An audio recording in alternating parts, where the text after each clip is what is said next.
Is she Sister Strawberry? The one, yes, it's Sister Strawberry. Okay. That's nice, interesting.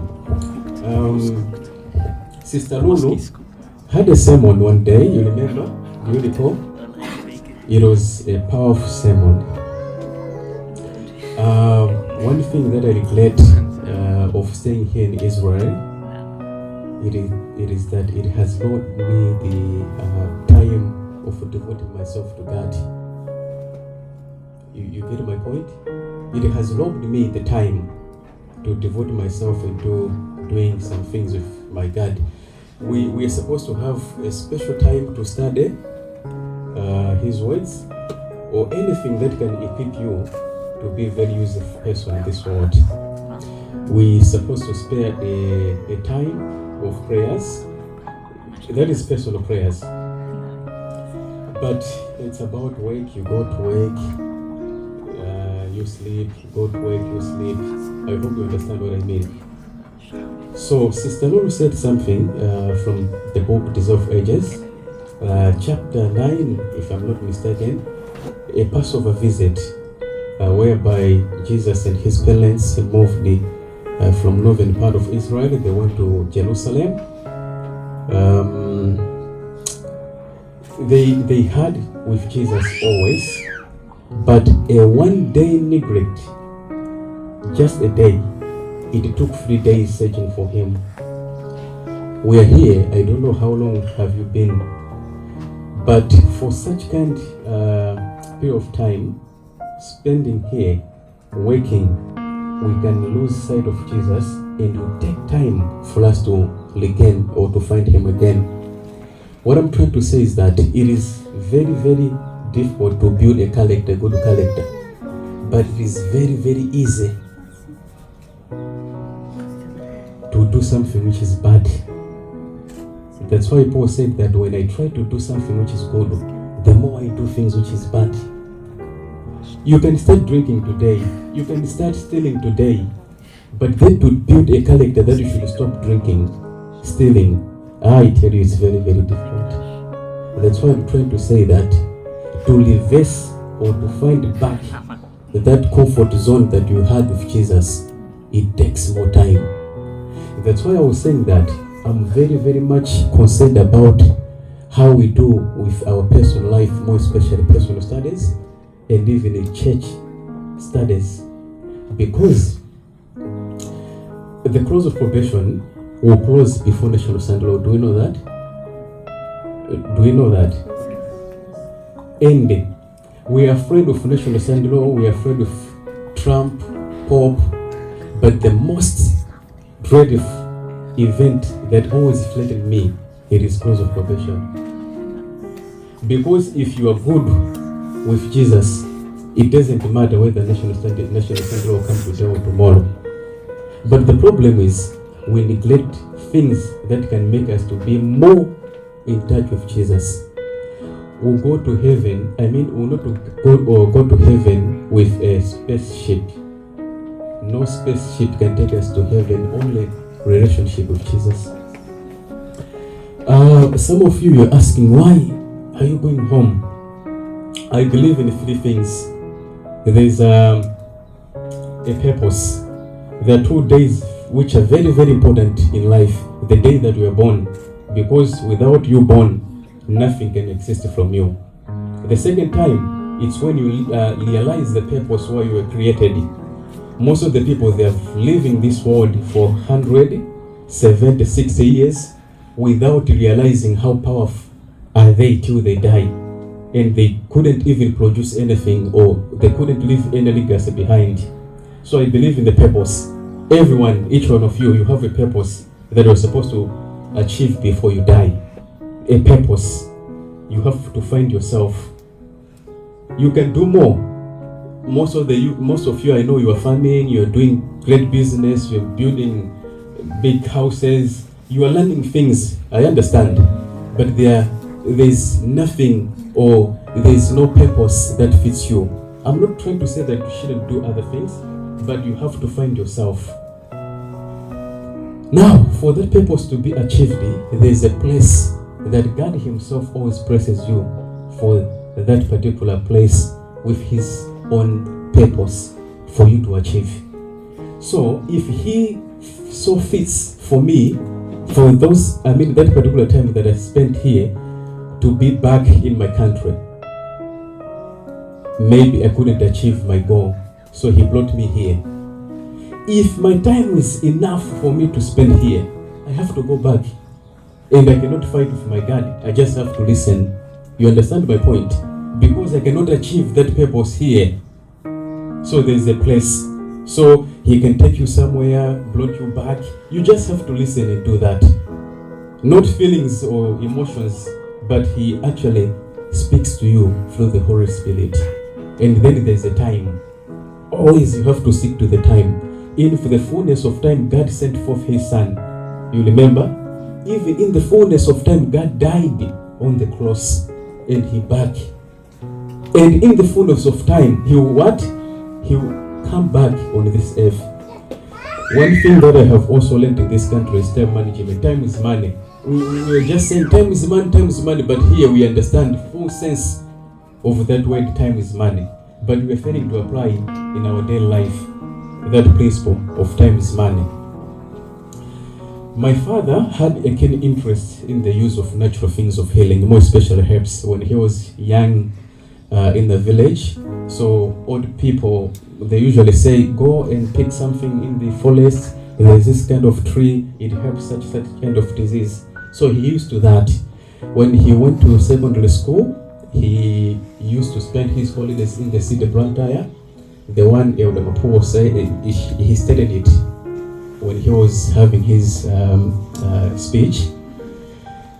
So he was testifying that really people are suffering from different kind of diseases, and he could help. When he finished school, he went to Lilongwe. He was working as a civil servant, but people were actually asking him, I'm suffering, can you help me this and that? He was helping. So he was struggling to balance time for work and to help out people. And then he decided to resign, and he went to Kenya to Alternative College of Medicine and study herbology.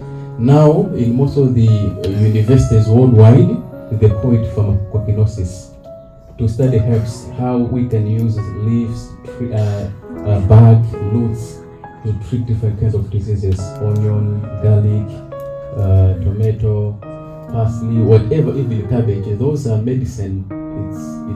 It's useful. And again, there's a hydrotherapy. You know hydrotherapy to treat using water. Stemotherapy to treat using steam. Nutrition and medicine. You can write a menu. Juices special for diabetes, cancer, rheumatism, pneumonia. You can do that. And also you can write a menu for different kind of diseases, fits for different kind of patients. Counseling, all that. And these things are there in Seventh-day Adventists. We are well equipped. We have all those things in books. I don't know where you have. I think you have them there. I don't know if you read them. But we just have a lot of things that it can equip us.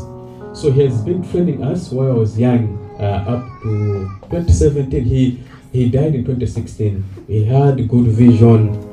So he died 2016. In 2017, I was graduated. I told myself that I will not get any job. This is my first job here to work. God told us that we are heads, not tails. To me, my paper just flowed. I don't know where it is now. I never worked for anyone. It's only here for a purpose. When I go back, I will not work for anyone. Right? I just trust him. In the book Patriarchs and Prophets, Noah invested all he had into the building of the ark, so much that he can save himself, his family, and entire society. I don't know, whatever you're accumulating, how are you investing?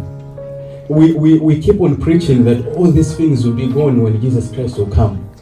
But we are busy buying expensive things that will last, and they will be destroyed, in fact, by fire. I'm not saying that we should not build houses. We have to. And in fact, how people can trust and, we say God is good, He takes care of us. How can we testify of His goodness yet we're also poor? But what I'm trying to say, we need to strike a balance. So I've been helping people a lot from different kind of diseases. At first I was afraid because I was doing it with my father. But when he passed away, there's some, we call it blessings in disguise. I usually tell myself that without him passing away, maybe I couldn't be what I am. So I am what I am because of God and him, also because of what I trust, and I keep on learning each and every day. So I like studying a lot. When I say a lot, I mean it. There's more that we can do in this life. For me, when I die, I don't want people to say that he has left this house, I just need to leave a legacy. When people will come, they should cry for something that they have lost that is in me. And before I die, I need to impart what I have into others also. Because freely giving was also supposed to freely what? Receive, and freely what? Given. So I was playing. I was supposed to give you a presentation, but it doesn't matter whether I'll finish it or not. But yeah, I'll just say something. I'll see how I can do it. I was praying to my God that when I preach, most of the people, they are dying because of coffee, the soft drinks. They seem to be simple, but they are killing people, right? So when you teach wherever I go, whether in the churches, whether a certain company has called me, a certain family, when I tell them that this is bad, they will say, so what am I going to take? So we are supposed to bring a formula or a substitute for coffee or tea, right? So I was saying, how can I do? So when you do some like lemongrass, mint, ginger, hibiscus, those are good teas, right? So I was supposed to do something that can be pleasant based on the classes of people. Because others, they will say, I cannot take this because of how they are looking. So it was a challenge to make them to be well packed, that it can be present to everyone. It can suit to everyone. We have also some important herbs. For example, aloe vera. It is very good for those people who are living with HIV. Very, very good. But it's bitter. Everything that is bitter into your mouth, it's good for your stomach. Everything that is sweeter in your mouth, it is very, very bad for your stomach. That's how it goes. Maybe only honey. Now, I was supposed to convert that aloe vera into something that will be present to everyone. So it was very, very challenging in my country based on our economy. I hope you understand what I mean. The hydrotherapy, I was supposed to have tents to help people when, COVID-19 break. There's a lot of people suffering from COVID-19, and we need to have hydro tents for hydrotherapy. So there's just several kinds of things that are needed to establish a sanitarium. A lot of money. And I said, God, if you can do anything for me that can help me to gain all those things, I'll be gladly. And it will be enough for me. It couldn't take much time. It's when I found myself to be here. And people were wondering, he has this and that. Why is he missing that he's going there to work in the farm? Because to them, the way they know me, it couldn't match for me to be in the farm and working. And I was saying to my friend that I will do whatever it can take, whether to be in the mud, as far as I will achieve my goals. I'm going anywhere to do anything. Here I am. I said it was supposed to take 3 years, but with God's mercy, it's almost less than 2 years. I don't find any reason for staying here again, because God is always instructing me to do what is needful. So here I am. That's why I'm going. So no need to stay more. It is exact time that I'm supposed to go back. So whatever you are doing, you need to spend more time meditating. Find yourself. and how you can be very much useful and leave behind a legacy. Ministry of Healing, page 20, paragraph number 1. During his ministry, Jesus devoted more time to healing the sick than to preaching. His miracles testified to the truth of his words, that he came not to destroy, but to save. Wherever he went, the tidings of his mercy proceeded. Where he had passed, the object of his compassion were rejoicing in healthy and making trial of their new-found powers. Clouds were collecting around them to hear from their lips the works that the Lord had wrought. His voice was the first sound that many had ever heard. His name was first word they had ever spoken. His face, the first they had ever looked upon.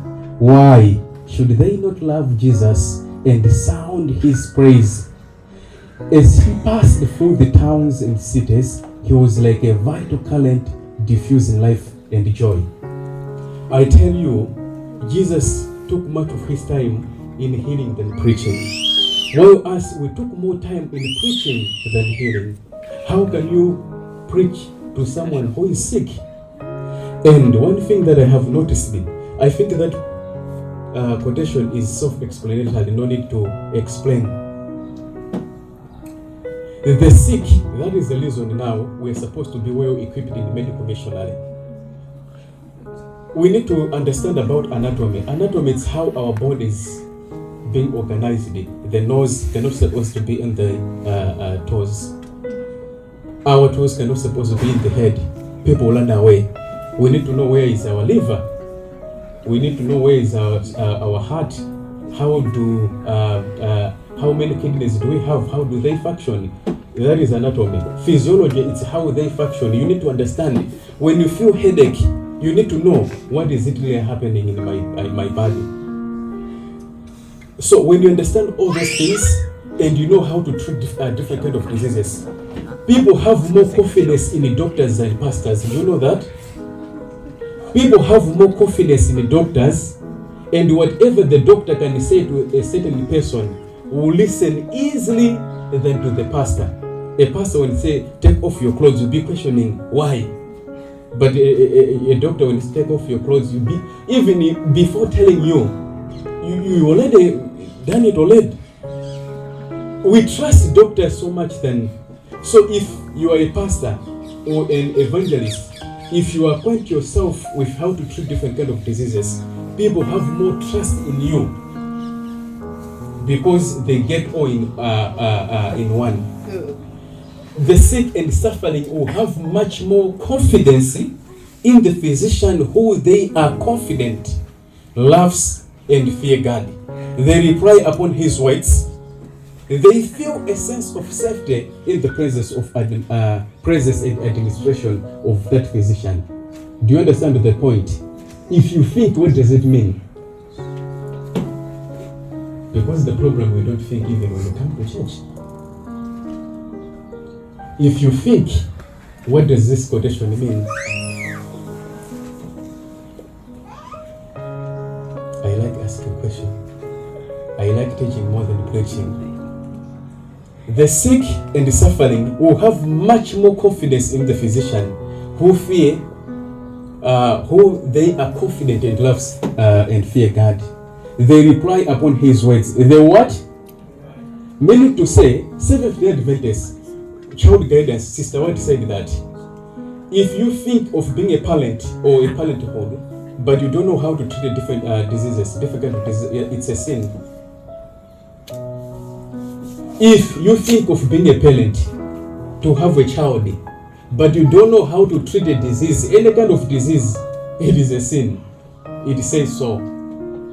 Maybe you ask several questions why, but the way the quotation is saying that they reply upon his words, meaning to say, if you are a doctor and you fear God, you can tell everything from word of God, and they will reply gladly because they have more confidence and trust in you. Meaning to say, if Seventh-day Adventists, wherever we work, wherever we stay, we help people with different kind of diseases. Those people have more confidence in us, and they can be willing to hear about Jesus despite that it's difficult in this country to preach about Jesus Christ. Where I work, when someone is sneezing or is coughing, I'll just say, you know what, go there and take ginger or lemon or this and that, you'll be well. When they take, they will come, it helped me. You understand what I mean? So whenever they sick, they will come, oh, what can I take today? I'm feeling this and that. These are their Jews. You understand? We bonded because of what I imparted onto them.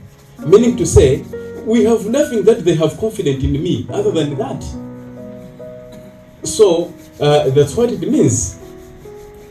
Education in health principles was never more needed than now, notwithstanding the wonderful progress in so many lines relating to the comforts and the conveniences of life, even to sanitary matters and to the treatment of disease. The decline in physical vigor and the power of endurance is alarming.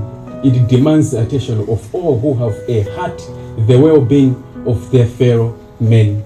Our artificial civilization is encouraging evil, destructive of sound principles. Custom and fashion are at war with nature. The practices they enjoin and the indulgences they foster are steadily lessening both physical and mental strength and bring upon the race an intolerable burden. Intemperance and decline, disease and wretchedness are everywhere. When you are back at home, there are some things that you couldn't eat or drink, you couldn't dress or do. But when you are here, the fashion, the civilization, we have changed it, and we don't see any difference. That's what it means. So all those kind of things that we are now started taking, they are harming us each and every day. We find ourselves having a certain disease later, and we try to seek a solution, it will be too late. The only hope of better things is in the education of the people in right principles. Right physician teach the people that restorative power is not in the drugs, but in nature. You can use sun to treat different kind of diseases. You can just use water to treat different kind of diseases. You can just use food to treat different kind of diseases. But there's such time that comes whereby maybe it's too late.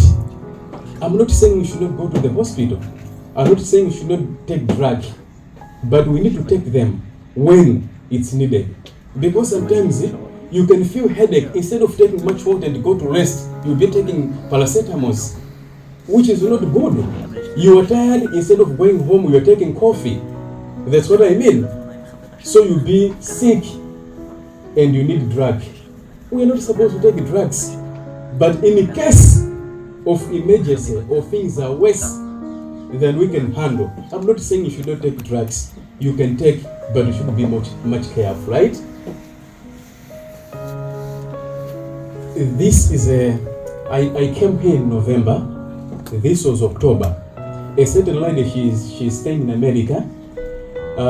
She had a certain relative. He was sick, very, very sick. He had some rashes, and I helped him. He got well. And she said that back home we have people. A certain lady, she was having a stroke. A certain guy, HIV positive, diabetes, and BP. And they said, why can't he go to our village and treat those people for a day? So I went and I helped people and they got well. In fact, God helped them to get better, right? And then they said, why can't he come and conduct an effort or crusade? It is a typical in the village where, you know, most of the pastors, they will not go. But there we have also some good pastors who actually go in those sites. So I went there for 2 weeks. So these are people that decided to follow Jesus Christ on that particular day. They were almost 30-something. So in the morning, we are going through the village, treating people from different kind of diseases. In the evening, we had a crusade each and every day for 14 days. So those are people that were baptized during that day in the villages, right? For me, I feel good and happy when I see this happening. You can see this society above. It is selling poison in a civilized way. We enjoy and love to take those things. but down the man in a humble, selling real food in a civilized way. But unfortunately, we passed him and go to the top. Carbonated drinks are bad. They bring diabetes, heartburn, ulcers, arthritis, refined sugar, diabetes and cancer. Artificial foods, they are bad. When you buy food, check the label. The more ingredients, the list of ingredients it has, the more dangerous that food particle is. When you grab a tomato, do you see any ingredient? When you grab a mango, do you see any ingredient written? Why? Because it is new. So the more ingredients it has, whether tomato sauce or what, the more detrimental it is. The lesser the ingredients, the safer the food particle is. Processed foods, they are bad. First, they create the problem. So those things that we are taking, artificial things, we are consuming a problem. And then they will create a solution below for us to get better. When we are eating, the mouth determines what you eat, what you're supposed to eat. It's not everything that looks like a food we're supposed to eat. We need to grade, this is edible, this is not. It is now your mind telling you what. Your mouth will just feel because of appetite, like Saul selling his birthright because of anger. We also sell our healthy because of appetite. We just eat anything that looks like a food, which is bad. Our mouth determines what we're supposed to take and not. And our mouth determines how long we are supposed to hold that particular food in our mouth. Some of us, we just swallow. Digestion starts in the mouth. And it is lipids, digestion, and the circulated fat acid, it starts to be digested in our mouth. In our mouth, we have a, we call it what? Cerebral gland, which releases lingolipids, which digests lipids, right? And in our mouth, we also have ptyalin or saliva amylase. We remember it? It starts to digest carbohydrates. It stops, and then food goes into the stomach, right? This is the stomach. So when you are too excited or happy or sad, don't eat. When food is too hot, don't eat. When it's too cold, don't eat, because you just swallow, because you can't hold it. It's hot. You can't hold it. It's cold. When you're excited, you just swallow it. So you need to take your time, chew peacefully. You can be meditating or whatever you feel happy to do, but take your time. Like a spoon of rice, you need to chew it almost 30 times. It is it seems to be too much or extreme because you're thinking of it, but when it's your habit, you can chew it. You be happy, take your time. Now, when swallowing the food, it passes through esophagus, and then here there's a sphincter muscles. I don't know, here there are sphincter muscles, right? So sphincter muscles controls when to open, so much that food should go in and it should not go back. Now, when we eat, we are supposed to take 4 hours before taking another meal, because the digestion is in progress. And the verse, Psalms chapter 139 verse 14, we are wonderfully and fearfully made. Our body is so complex that we can admire it when we took a closer look. So when 4 hours elapse, it needs an hour for resting your stomach. Eating in between meals, it's bad. You eat now, after an hour you eat another thing, after 50 minutes you take this and that. This is bad eating habits. You are killing yourself. So if you keep on eating, that sphincter muscles will lose its elasticity. Second point, when you eat, don't sleep or don't bend, because you are forcing food from the stomach to go back into the esophagus. So there's a pressure on the sphincter muscles. Point number 3, don't eat too much, because when food is too packed in the stomach, it will go to break the sphincter muscle. What would be the consequences? Do you know acid reflux? What is acid reflux? It is flowing back of food from stomach into the esophagus or stomach.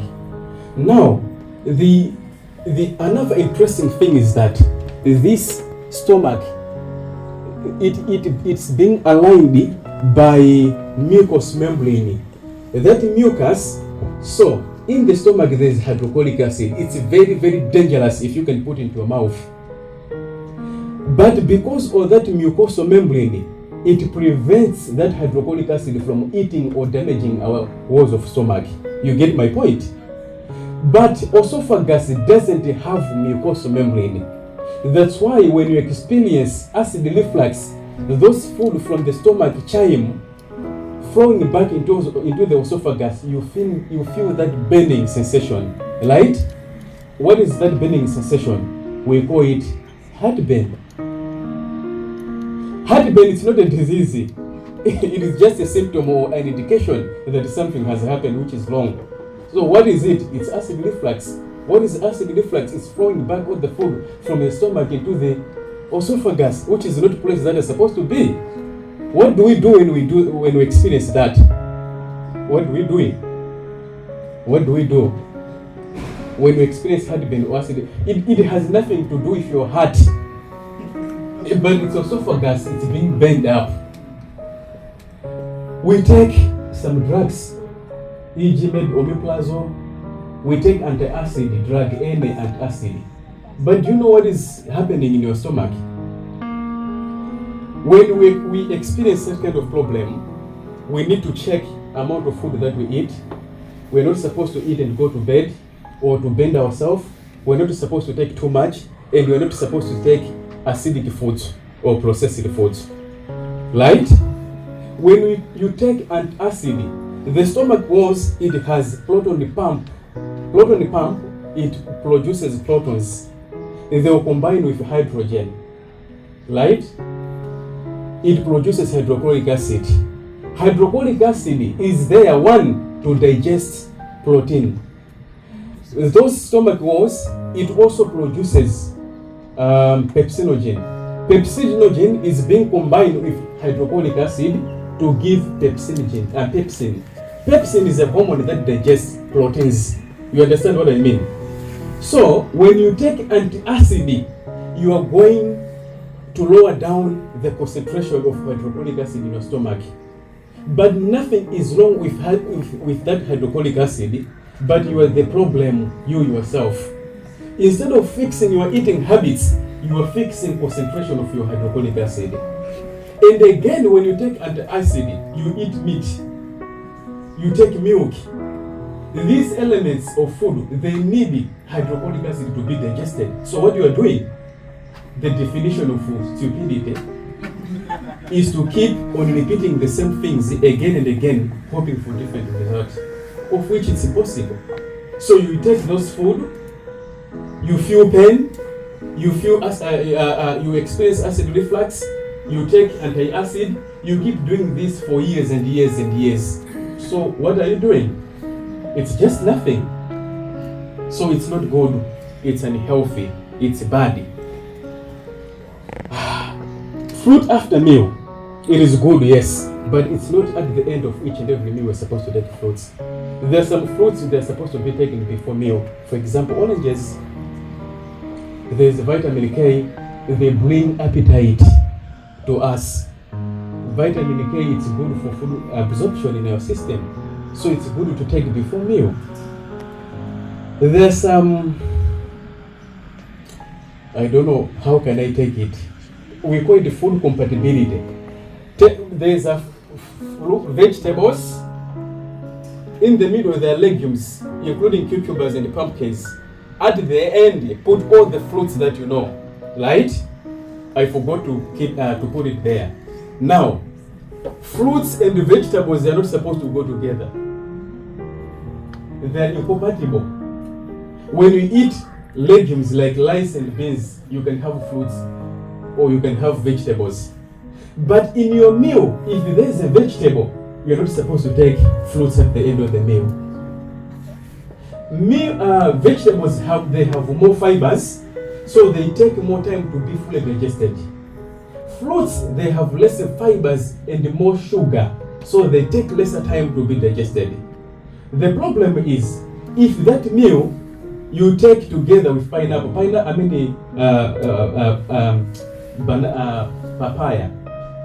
pawpaw. One of the fastest fruits to be digested is pawpaw, papaya. 30 minutes is done. Now think of papaya, you take pawpaw, together with vegetables, and together with meat. Meat, it takes almost 4 hours, and it's not meant for human beings. Now, when you consume all these things together, the sphincter muscle above there, it closes, so much that food should not go back. And here at the end, we have also sphincter muscles that closes so much that food should not go down because it's not ready. Now, at the end of down sphincter muscles or cardiac sphincters, there is impulse senses that connects to the central nervous system. We have a vagus vein. It's a vein that connects central nervous system and digestive system. Now, when food is being digested, a sample is being sent here, and there are senses which sense and say that yes, papaya or pawpaw is fully digested, but unfortunately we have meat. We have a long way to go, almost 3 hours now. We cannot open. So what will happen to the papaya which is already digested? It will start fermentation. That's why our stomach will feel full. We take soda water, which is awkward. We have taken something in a long way. So after all, when all finished, the food sample is taken there and is being analyzed, and when it's all done, it is opened to finish food digestion and assimilation into a bloodstream. So it's not every meal that we're supposed to take a fruit. When there's a vegetables, don't take fruits. When there are fruits, don't take. If you want to take a fruit, when you had a meal of vegetables, wait for 30 minutes or an hour, it's okay to take. We understand. Another thing is taking liquids together with meals. It's not good. I saw some after potluck who drink and eat, or soon after meal we drink water.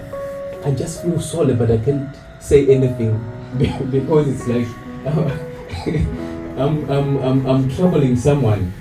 What normally happens is when you are milling ground nuts or you are milling whatever legume, when it's not fully dried, what we do to the miller? It chops the miller, right? So we take something like a brush and we take off those things, chop the sieving element, right? Our stomach, when we eat, all those enzymes, they wonderfully fixing and mixing with the food, so much that they can start digestion. Once you drink water, the stomach stops everything because you have disturbed it. Something is wrong. What is it that is happening? We had enough cement for this structure. You have diluted the cement. So you have diluted a hydrochloric acid equivalent to the amount of meal that you have taken. So it stops. What is this man doing? So what are we supposed to do? It stops and it will absorb all the water that you have taken and then resume the digestion. So the more liquid you take after meal, the more time it will take for your digestion. I see my time, maybe it's now 5 minutes or 10 remaining. Okay. You can write something and I will see how much time you can bring it. Okay. So we have to be very much careful. We are not supposed to take we are not in fact supposed to take water together with meals. It is bad, it's unhealthy. Do you get my point? That's why I usually say that eat your meal as a king. Heavy meals are supposed to be taken in the morning. Then around 2 or 3, eat your lunch as a queen. Queen cannot take much food like a king. At night, eat your supper as a slave. Just like a slave. Because each and every system when you're sleeping is at rest. Because that's why we experience a lot of diseases at night. Because we are at relax. You understand what I mean? So just a light meal, it's enough. You wake up very early with actually hunger. And you are going to eat as a king again. But when you take your supper as a king, your stomach is full. Sometimes when you're sleeping, you feel like someone is on top of your back, suffocating you like a witchcraft. You'll be trying to, you are panicking because there's just a lot of food in your stomach. All the brain, they're being transported from, all the blood transported from brain into the stomach to aid digestion. That is bad. That is not good. So we are supposed to do something. I was trying to say a lot. You know, these some of the recipes that I develop for anti-diabetic. I can just let that thing and sell to someone, and they will pay. If I teach them to make, I'll help them to do in the churches for free. For those people that are sick, I help them for free. But for those people who are able, I sell them. So I can write maybe a document of this. I sell them.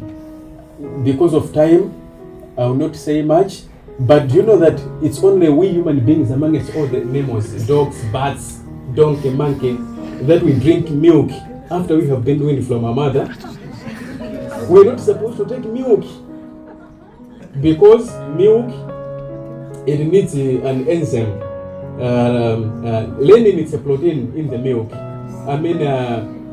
It's an enzyme in our body that digests protein in the milk, which is casein. We don't have light. Soon as we have stopped sucking from our mother, it's gone. But unfortunately, you see dogs, they will stop. Monkeys, they will stop. Each and every mammal will stop. But only human beings, we are busy taking cow milk. What's wrong with us? And then we are wondering why we are sick. A certain, we call them, what? Zoologists say that if you can take a cow milk, give to the goats, goats to the monkey, monkey to the dog, soon the zoo will end up. Because it's wrong for the mammals, for everything in the category of mammals. It is very, very bad. Now, let me wind up with these things when you go.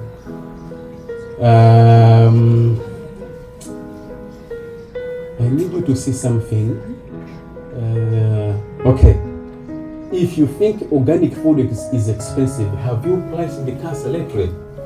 If you think that vegetarianism is too expensive, have you think that if you not be a vegetarian and go to sick, how much money are you going to spend on your sickness? I told you, stop taking those things above, buy those things below. Those are good for your health. This is what real food looks like. This is good food. You have to eat them. Don't just look at them. What real pharmacy should look like. This is a real pharmacy. Farm. Stop taking all those things. Medicine is not health care. Food is healthy care. Medicine is sick care. It's time we see it for what it is. So first they create a problem, then they sell you the solution. I'm done. You can come, all the guys which are taking part. No one, you know, this world that we are living, they are busy to making money using us. If drug industry stops, or if we are equipping ourselves good knowledge on how we can handle ourselves, people will not get sick. And these guys, they will not make money. And the pharmacy, those people who have trained themselves to be pharmacists, they are just like agents. Some of them, they don't know the formulas of how these drugs are being made. To my surprise, you know those people who actually make the drugs, they're literally people, those people who didn't go to school. They know how to mix them, but they actually don't know what's inside. If you're a pharmacist, you just go into class, you know the formulas, the equation, this and that, you graduated, you just prescribe it. But actually don't know what is inside it. They know. So as a Seventh-day Adventist, when National Assembly will come, the time of trouble, we usually say, we'll go into the mountains. But yet we have never lived even in the villages. We are comfortable living here. We deceive ourselves. How we go into the forest? If the mansions that we're building, we left for whom? Now to my surprise again, when we got sick, do you know that Mission Sunday when it comes, it won't last just for a month? It will be some years. What are we going to do? We're going to practice what we are doing now. So we need to learn all those things. For me to reach to the extent of need drugs, I don't know when I took the drug. I don't. And for you to enjoy natural remedies, it's not just about herbs. It's a holistic process. Take enough water, take enough rest, dress well. Even dressing, it affects our health. My time is over. I said that those who took part can come. I said so because so you are the one. The first doctor is God. The second doctor is yourself. The third one is the one whom we seek as our first doctor. You are the one to determine you are healthy. But we listen to them too much, and then we listen to ourselves, even God. I'm not saying that doctors are bad, but trust God, trust yourself, and then pray for others to help. We go to doctors. So I pray to you, love each other, study more, pray more, do things together. I love you, I'll pray for you. Amen.